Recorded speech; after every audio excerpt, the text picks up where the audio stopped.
Assalamualaikum warahmatullahi wabarakatuh. Salam sejahtera untuk kita semua. Semoga kita semua sehat selalu dan dimudahkan dan lancarkan dalam menjalankan aktivitas sehari-hari. Sahabat tani, sahabat YouTuber dimanapun Anda berada, kembali lagi dengan saya Fauzi Channel. Pada video kali ini saya akan membuat tutorial budidaya porang dari 0% sampai panen. Jadi bukan bermaksud menggurui, cuma saling berbagi informasi, utamanya sebagai bahan acuan bagi sahabat-sahabat petani porang pemula dimanapun Anda berada. Jadi nanti kalau ada hal-hal yang kurang berkenan, silahkan dibantu diklarifikasi dan ditambahkan di kolom komentar agar kita bisa selalu saling berbagi untuk mencapai sukses bersama antara kita semua. Yang baru gabung jangan lupa like, komen, dan subscribe. Oke, sudah subscribe? Oke, langsung saja kita ke tutorial. Yang pertama harus kita lakukan adalah pemilihan bibit yang berkualitas. Namun sebelumnya langsung ke lahan.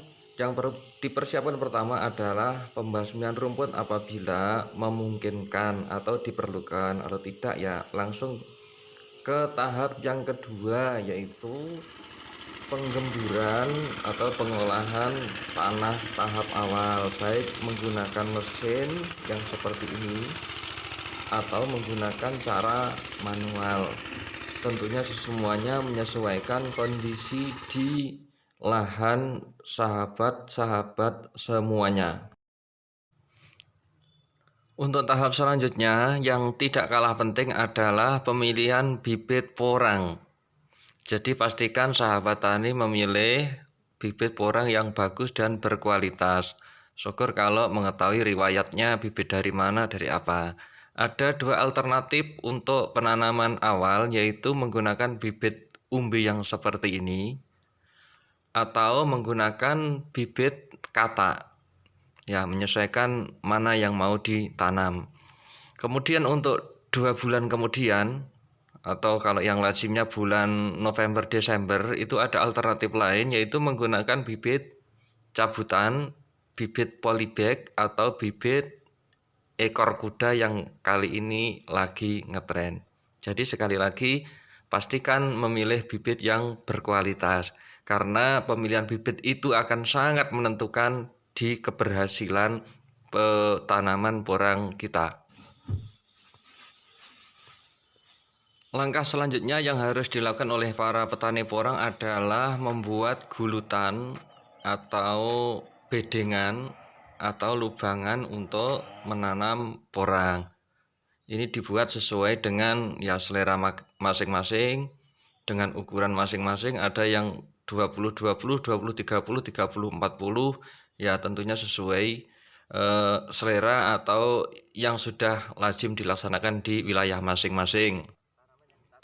Setelah dipersiapkan, langkah selanjutnya adalah penaburan pupuk dasar, baik yang berasal dari kompos atau organik. Kompos itu biasanya yang sering digunakan oleh petani porang adalah pupuk kandang atau kotoran hewan. Yang paling banyak dipakai adalah kotoran kambing ataupun juga kotoran sapi.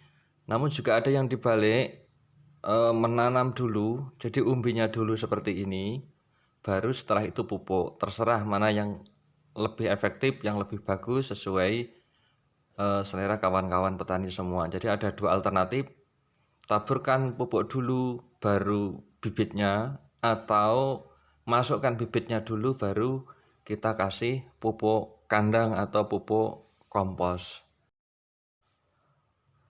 Pastikan pupuk yang akan kita gunakan sudah difermentasi atau sudah dinetralkan. Fungsinya untuk menghindari kuman-kuman yang nanti bisa menyebabkan kebusukan umbi atau bibit yang sudah kita tanam. Nah, masalah cara fermentasinya silahkan dilihat video-video sebelumnya. Nah, untuk tahap selanjutnya ini sudah kita melakukan penanaman porang. Untuk jaraknya sekali lagi relatif, dengan pertimbangan semakin besar bibit maka semakin jauh jaraknya. Kalau dari umbi itu ada yang 30-30, 30-40, ada yang 30-50. terserah. Dan itu juga dengan pertimbangan kalau di lahan terbuka itu lebih dekat tidak apa-apa, kalau di lahan agak banyak naungan tentunya lebih baik itu agak jarang. Jadi seperti itu yang kami lakukan. Ini teknis penanaman yang dari umbi, jadi kita lihat seperti itu, jaraknya ya kurang lebih seperti itu. Nah, setelah kita masukkan pupuk dasar dan umbinya, tahap selanjutnya nanti akan kita timbun. Untuk penanaman porang itu jangan terlalu dalam, dengan harapan nanti ketika kita penyiangan gulma itu bisa kita tambah timbunnya sehingga tanaman porang ini nanti tidak terlalu dalam. Karena kalau terlalu dalam akan menghambat pertumbuhannya. Nah, penimbunan yang kedua nanti fungsinya agar tidak roboh ketika ada angin kencang atau panas yang berkepanjangan.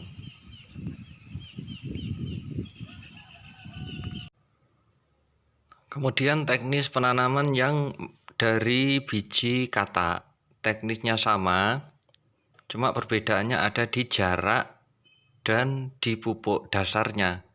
Apabila kita menanam dari umbi tentunya pupuk dasarnya lebih banyak.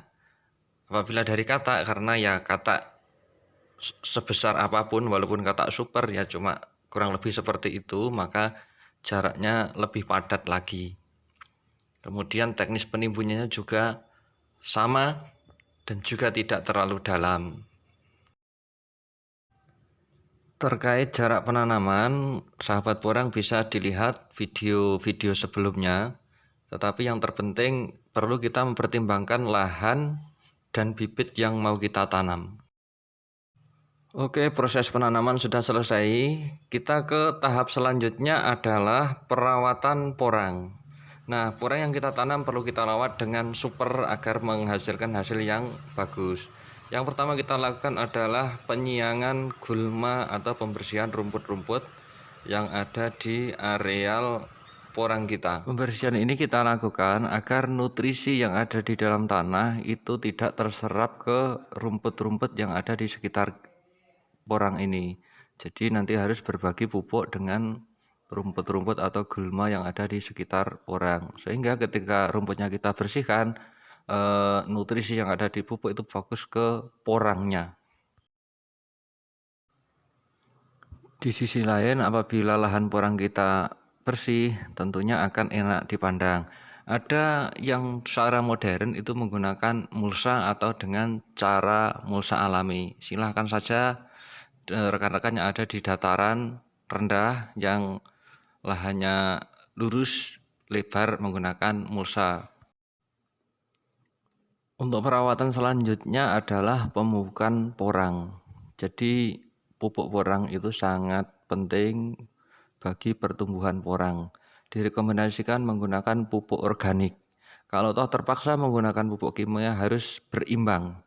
Jadi tetap didominasi pupuk organik agar jangka panjang tidak merusak lahan kita atau mengurangi kualitas umbi porang kita.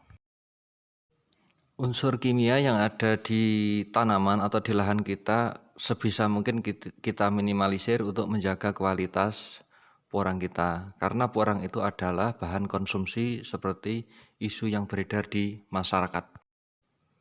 Setelah kita pupuk, alangkah baiknya porang-porang kita itu kita timbun seperti ini kawan-kawan untuk menghambat pertumbuhan gulma. Kemudian yang kedua sama seperti tadi agar porang tidak mudah roboh karena mungkin jarak tanamnya tidak terlalu dalam. Mengambil tanahnya jangan terlalu dalam karena nanti bisa merusak akarnya. Cukup yang ada di bagian atas untuk menimbun bagian porangnya. Yang selanjutnya adalah antisipasi hama pada tanaman porang.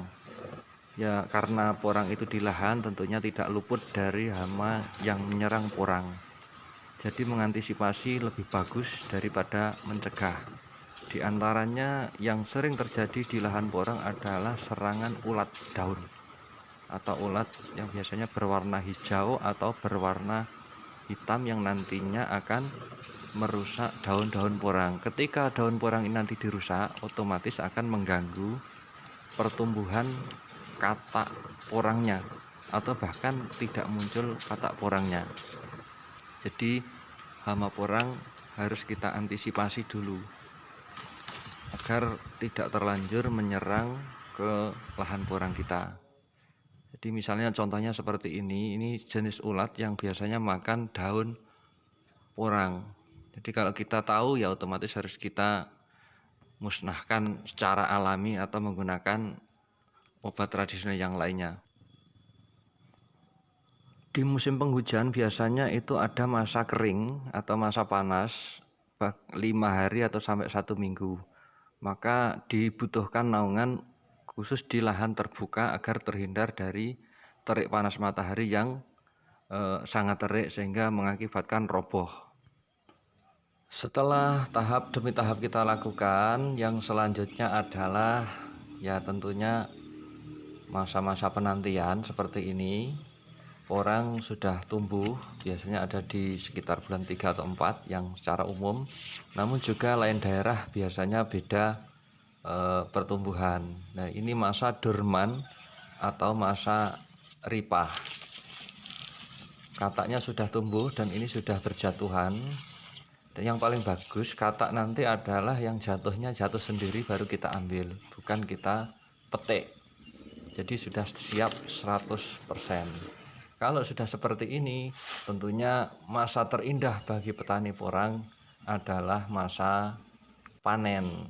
Nah, masa panen dilakukan atau masa-masa yang paling ditunggu para petani porang. Nah, tentunya kalau di tempat kami karena petani tradisional, cara panennya ya seperti ini dengan cara tradisional. Dengan hasil panen yang tentunya berbeda-beda sesuai awal bibit atau bibit awal, dan tentunya sesuai pemeliharaan, perawatan, dan lahan yang kita tanami. Sahabat YouTube dan sahabat porang dimanapun Anda berada, demikian tadi tutorial budidaya porang dari nol, dari persiapan lahan sampai panen. Mudah-mudahan bermanfaat sebagai bahan pertimbangan untuk para petani, utamanya bagi para petani pemula. Saran dan kritik masukan sangat kami butuhkan demi kemajuan petani porang. Assalamualaikum warahmatullahi wabarakatuh.